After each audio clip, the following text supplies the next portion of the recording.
मैं Pranav Gayatri nursing classes के online platform पे आप सभी का स्वागत करता हूं। आज से हम जूलॉजी के पूरे बेसिक्स कवर करेंगे जो कि नर्सिंग के सभी प्रकार के एंट्रेंस एग्जाम के लिए बहुत ज्यादा इंपॉर्टेंट है। और बेसिक जब तक क्लियर आप लोगों का नहीं होगा तब तक आप ऊपर लेवल पर नहीं जा सकते। तो आज से हम शुरू करेंगे human respiratory system. Human respiratory system के बारे में वो सब कुछ पढ़ेंगे जो कि एक एंट्रेंस एग्जाम के लेवल के लिए मान्य रहेगा सब कुछ। तो सबसे पहले हम शुरू करते हैं कि रेस्पिरेटरी सिस्टम कहां से शुरू होता है और कहां पे खत्म होता है। तो हम ये स्टार्टिंग होगी नॉस्ट्रल से। एक्सटर्नल नॉस्ट्रल जो कि आपके अपर लिप के ऊपर दो होल्स होते हैं, इनको हम नॉस्ट्रल्स बोलते हैं। पेयर ऑफ नॉस्ट्रल्स होता है हमारी बॉडी में। इसके बाद जाएगा फेरिंग्स पे। नॉस्ट्रल्स के बाद नॉस्ट्रल्स और फेरिंग्स के बीच में एक आता है नेजल चैम्बर। नेजल चैम्बर के बाद जाएगा फेरिंग्स। फेरिंग्स के बाद जाएगा लैरिंग्स। लैरिंग्स के बाद ट्रैकिया। अब ट्रैकिया जो है फिफ्थ थोरेसिक वर्टिब्रे पे डिवाइड हो जाएगी, लेफ्ट और राइट प्राइमरी ब्रोंकाई में। तो यहां से शुरू हो जाएगा प्राइमरी ब्रोंकाई।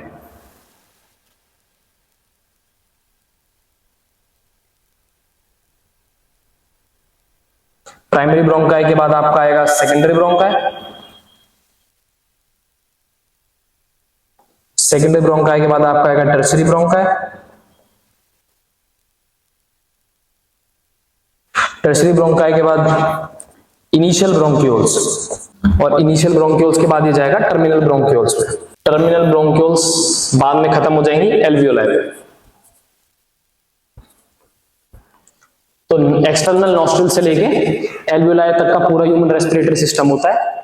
ठीक है, अब हम इसके बारे में आपको थोड़ा रेस्पिरेटरी सिस्टम कहां से शुरू होता है, कहां पर खत्म होता है, इनके बारे में थोड़ी सी डिटेलिंग जान लेते हैं। ये जो आपका नॉस्ट्रल्स मैंने आपको बता दिया, लिप्स के ऊपर जो दो होल्स होते हैं पेयर में होते हैं, इनको नॉस्ट्रल्स बोलते हैं। इसके अंदर एक चैम्बर होता है, हमारे इस एरिया में होता है, वो इस एरिया में पड़ता है, इसको नेजल चैम्बर बोलते हैं। इसके बाद आता है फेरिंग्स। फेरिंग्स जो होता है ये होता है कॉमन पैसेज।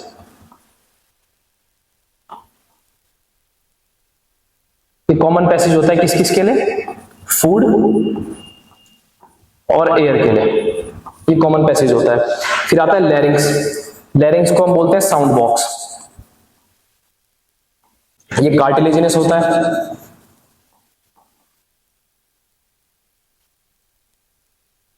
कार्टिलेजिनस, ये नाइन कार्टिलेजिस से मिलकर बना होता है, इसको साउंड बॉक्स भी बोलते हैं। अब इसके बाद आता है ट्रैकिया।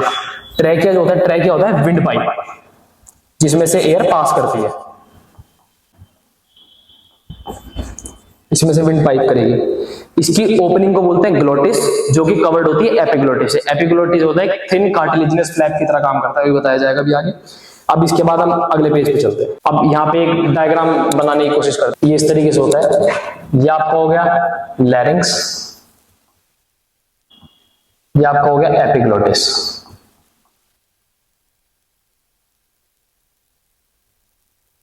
लैरिंग्स की जो ओपनिंग होती है, लैरिंग्स की ओपनिंग को बोलते हैं ग्लोटिस। ग्लोटिस ग्लोटिस कवर होता है एपिग्लोटिस से, जो कि क्या है, थिन कार्टिलेजिनस फ्लैप है। इस तरीके से होता है। ये हमारा लैरिंग्स है, इसके ऊपर एक कवरिंग होती है थिन कार्टिलेजिनस फ्लैप की तरह, और ये ऐसे मूव करता रहता है जिससे इसमें फूड ना जाए। अब यहां पर होती है कार्टिलेजिनस रिंग्स इस तरीके से ट्रैकिया के ऊपर।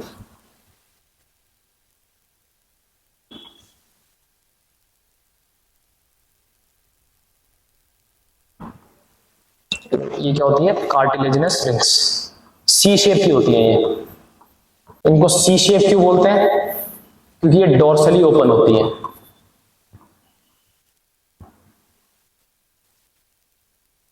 डोर्सली का मतलब है पीछे की साइड से ओपन होती है, यानी आगे से तो ये कवर करती है पाइप को, लेकिन पीछे से खुली होती है। और पीछे से अगर ये ना हो, अगर सी शेप कार्टिलेजिनस रिंग नहीं होगी, तो आपने देखा होगा जैसे पाइप होता है, पाइप कोलैप्स कर जाता है, पिचक जाता है। अगर ये नहीं होगी तो ये पाइप पिचक जाएगा और डेथ हो जाएगी इसकी वजह से। सी शेप कार्टिलेजिनस रिंग जो कि ओपन होती है, कौन सी कार्टिलेज से मिलकर बनी होती है? हाइलिन कार्टिलेज से मिलकर बनी होती है ये। फिर ये आ गए हमारे लंग्स।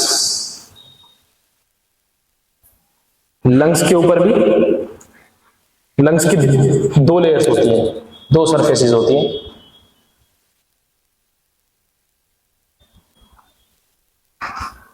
दोनों साइड पे ये ऐसे एक होती है ये आउटर प्लूरा,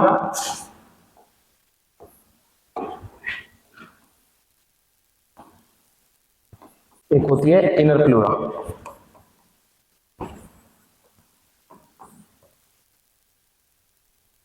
और ये जो दो लेयर्स हैं इनके बीच में क्या होता है, इनके बीच में प्लूरल फ्लूइड भरा हुआ होता है।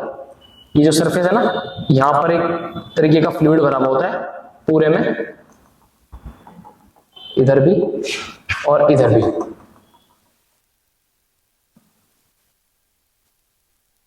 इस प्लूरल फ्लूइड का नाम क्या, इस फ्लूइड का नाम होता है प्लूरल फ्लूइड। प्लूरल फ्लूइड का काम क्या होता है, प्लूरल फ्लूइड जो है ये रिड्यूस करता है फ्रिक्शन बिटवीन इन दोनों सरफेस के बीच में। ये वाली जो सरफेस है आउटर प्लूरा और इनर प्लूरा के बीच में जो फ्रिक्शन पैदा हो सकता है उसको ये रिड्यूस करेगा। ठीक है, आउटर प्लूरा जो होती है, आउटर प्लूरा कांटेक्ट में होती है थोरेसिक चैम्बर के, जिस थोरेसिक चैम्बर होता है जिसमें हमारे लंग्स सिचुएटेड होते हैं।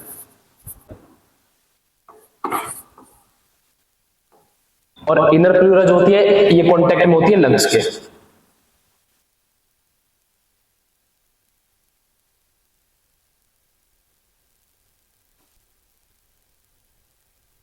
और हमारे ये जो लंग्स हैं, लंग्स नीचे से सपोर्टेड होता है डायाफ्राम से, मस्कुलर फ्लैप होता है डायाफ्राम में।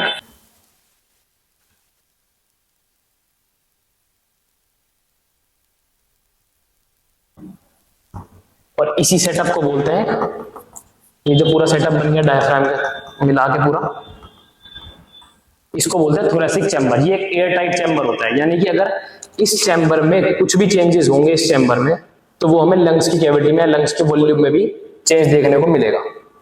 अब इन सब का काम पढ़ लेते हैं। डायफ्राम का काम क्या होता है, डायफ्राम जब, डायफ्राम अभी डोम शेप का होता है डायफ्राम। डायफ्राम ये रिलैक्स स्टेट में है, जब ये ऐसे मुड़ा हुआ है डोम शेप में है तब ये रिलैक्स स्टेट में, जब ये कॉन्ट्रैक्ट करेगा तो ये नीचे की तरफ शिफ्ट हो जाए। अब इसको ही पढ़ते हैं आगे।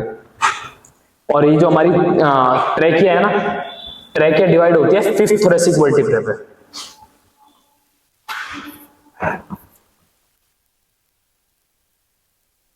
डिवाइड करेगी फिफ्थ थोरेसिक वर्टिब्रा।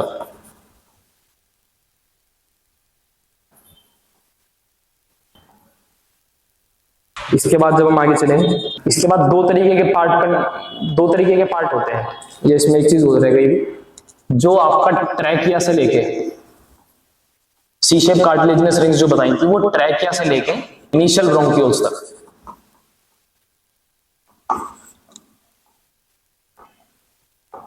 ये पूरा ये कवर होगा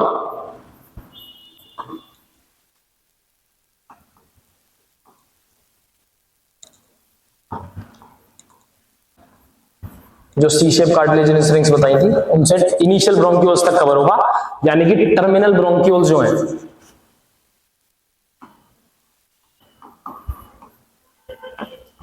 टर्मिनल ब्रोंकियोल्स कवर्ड नहीं होती, टर्मिनल ब्रोंकियोल्स कवर्ड नहीं होती और ये पूरा पार्ट ब्रोंकियो कार्टिलेजिनस रिंग से कवर्ड होता है। इसके बाद जब हम आगे चलेंगे, दो पार्ट होते हैं, एक होता है कंडक्टिंग पार्ट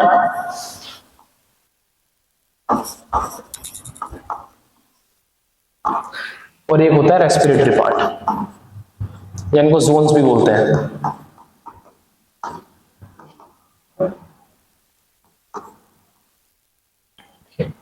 जो कंडक्टिंग पार्ट होता है, कंडक्टिंग पार्ट हमारा कहां तक होता है, ये होता है टर्मिनल ब्रोंकियोल्स तक। ये याद रखने की चीज है इसमें कि कार्टिलेजिनस रिंग्स जो है वो सिर्फ इनिशियल ब्रोंकियोल्स तक है, पर कंडक्टिंग पार्ट पूरा टर्मिनल ब्रोंकियोल्स तक होता है।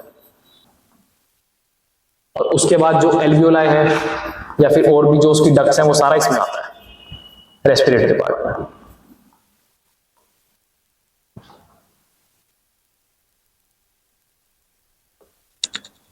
अब जो टर्मिनल, अब इसके बारे में बात करते हैं, कंडक्टिंग पार्ट है। कंडक्टिंग पार्ट का काम क्या होता है,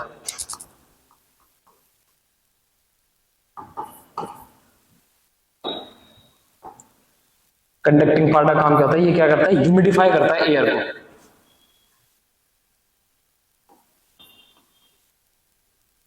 ह्यूमिडिफाई का मतलब मॉइस्चर आ जाता है थोड़ा सा एयर में, ये टेम्परेचर भी चेंज करेगा एयर का, बॉडी के टेम्परेचर पे ले आएगा। एक इसका काम होता है, क्या करता है, क्लियर करता है एयर को फॉरेन पार्टिकल से, क्योंकि इस पार्ट में म्यूकस वगैरह होता है तो जो भी बाहर के डस्ट वगैरह पार्टिकल आते हैं वो सब यहीं पे रुक जाते हैं।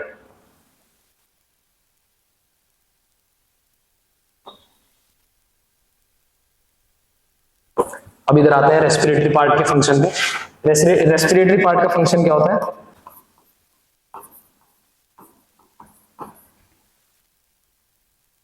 इसमें एक्सचेंज ऑफ गैसेस होता है। O2 और CO2 का एक्सचेंज यहीं पे होता है।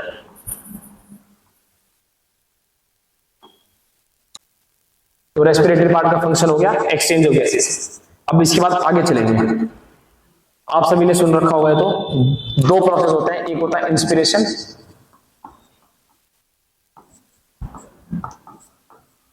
एक होता है एक्सपिरेशन या एक्सपायरेशन भी बोलते हैं। सबसे पहली बात तो इसमें सीध देख लेते होता क्या। इंस्पिरेशन में क्या होगा? एटमॉस्फेयर की एयर लंग्स में आएगी, और एक्सपायरेशन में क्या होगा? लंग्स से एयर एटमॉस्फेयर में जाएगी। और मेन जो बात इसमें पूछी जाती है, इसका रीजन क्या है? इंस्पायरेशन और एक्सपायरेशन का जो मेन रीजन होता है, ये होता है प्रेशर ग्रेडियंट। जो प्रेशर में डिफरेंस होगा, ग्रेडियंट का मतलब क्या होता है? डिफरेंस। प्रेशर डिफरेंस की वजह से एक्सपायरेशन होगा, इंस्पायरेशन होगा। अब एक एक करके दोनों को समझ लेते हैं। अब सबसे पहली बात, इंस्पायरेशन में क्या होगा? इंस्पायरेशन मैंने बता दिया, एयर कहां से कहां मूव करेगी? एटमॉस्फेयर से लंग्स में। ठीक है, अब इसमें देखते हैं कैसे कैसे एक्सपायरेशन होगा। सबसे पहले जो हमने एक स्ट्रक्चर देखा था, एक स्ट्रक्चर ले लेते हैं। ये आ गया हमारे पास डायफ्राम। ये डोम शेप होता है, इसकी शेप ऐसे होती है। जब इंस्पायरेशन का जो पहला स्टेप है ना, इंस्पायरेशन के पहले स्टेप में क्या होगा? डायफ्राम कॉन्ट्रैक्ट करेगी। इसका पहला काम क्या होगा? पहला स्टेप जो होगा इसमें, डायफ्राम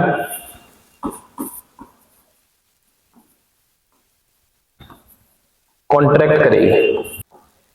ये हमने डायग्राम ले लेते हैं कि इससे सीखते हैं थोड़ा सा। ये जो डायाफ्राम है, इसकी पहले शेप ऐसे होगी, डोम शेप। इसको डोम शेप बोलते हैं। जब पहला स्टेप होगा इंस्पायरेशन का, यानी पहले स्टेप में होगा डायाफ्राम कॉन्ट्रैक्ट करेगी, और जब ये कॉन्ट्रैक्ट करेगी तो ये पैरेलल टू सरफेस आ जाएगी ऐसे। ये इसकी कॉन्ट्रैक्टेड स्टेट है, ये कॉन्ट्रैक्ट हो गई और ये रिलैक्स्ड स्टेट में। एक चीज तो ये आ गई। अब दूसरे में क्या आएगा? जो दो तरीके की मसल्स होती हैं, एक होती है एक्सटर्नल इंटरकोस्टल मसल्स और एक होती है इंटरनल इंटरकोस्टल मसल्स। तो जो एक्सटर्नल इंटरकोस्टल मसल्स हैं, ये भी कॉन्ट्रैक्ट करेंगे।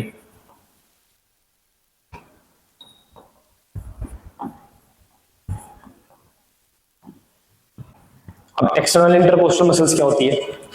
जैसे कि ये रिब्स है हमारे पास, एक डायग्राम बना लेते हैं। यहां पर ये रिब्स मान लो, इस तरीके से रिब्स आ गई। ये एक लंग सरफेस है और ये हमारे पास रिब्स आ गई।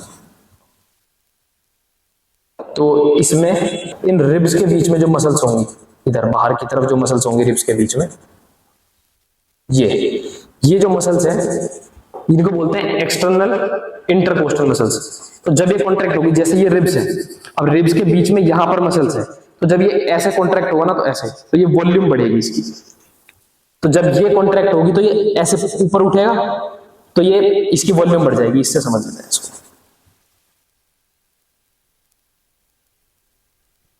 जब ये ऊपर उठेगा, ऐसे कॉन्ट्रैक्ट होगी, जब ये ऐसे कॉन्ट्रैक्ट होगी तो ऊपर उठेगा, तो इससे वॉल्यूम बढ़ेगी। अब वॉल्यूम कैसे बढ़ती है? जब डायाफ्राम कॉन्ट्रैक्ट हुई थी ना हमारी, तब इसमें हमारी वॉल्यूम बढ़ी थी एंटीरियर पोस्टीरियर एक्सिस, यानी इस एक्सिस। ये होती है एंटीरियर पोस्टीरियर एक्सिस।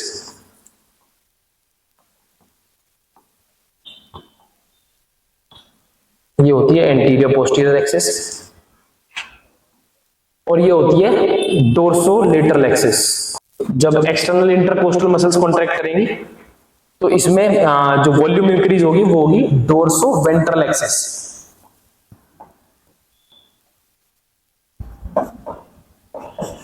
जो कि ऐसे वाली एक्सिस होती है, इस एक्सिस को बोलते हैं डोर्सो वेंट्रल एक्सिस। तो हर तरीके से इसमें वॉल्यूम इंक्रीज हो जाएगी। अब जब वॉल्यूम इंक्रीज होगी, जैसे ही वॉल्यूम इंक्रीज होगी, पहले क्या होगा? पहले थोरेसिक चैम्बर की वॉल्यूम इंक्रीज होगी, फिर जब इंट्रा पल्मोनरी वॉल्यूम इंक्रीज होगी, यानी लंग्स के अंदर की थोरेसिक वॉल्यूम इंक्रीज होगी,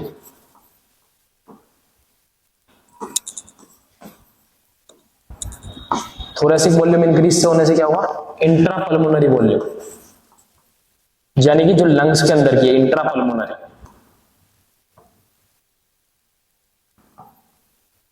इंट्रा पल्मोनरी वॉल्यूम इंक्रीज हो गया। अब जब ये इंट्रा पल्मोनरी वॉल्यूम इंक्रीज होगी तो इससे क्या होगा, इसके ज्यादा होने से इंट्रा पल्मोनरी प्रेशर,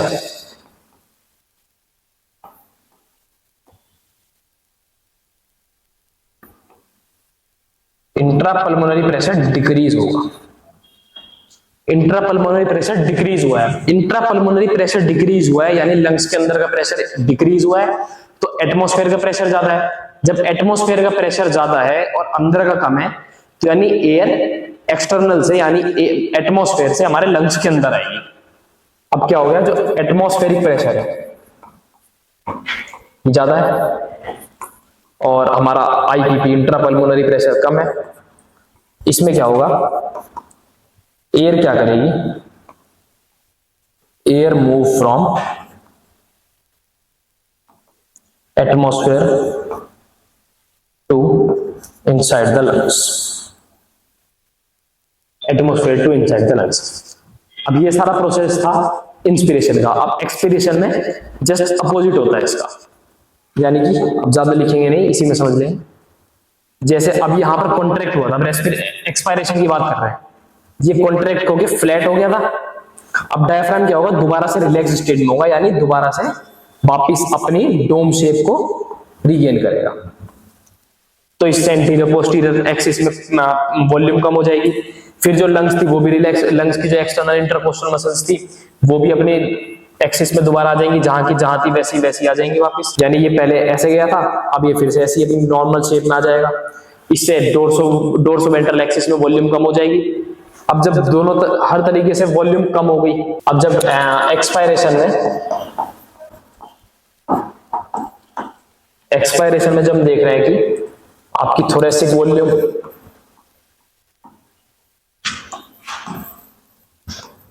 कम हुई तो इंट्रा पल्मोनरी वॉल्यूम भी कम हुई।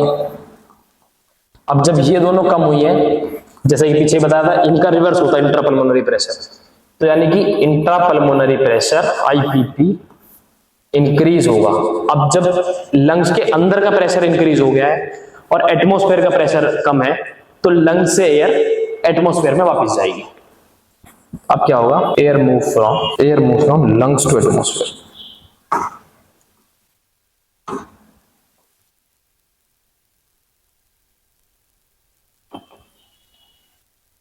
आज का लेक्चर यहीं पे कंप्लीट करते हैं, इससे आगे का चैप्टर नेक्स्ट वीडियो में आएगा।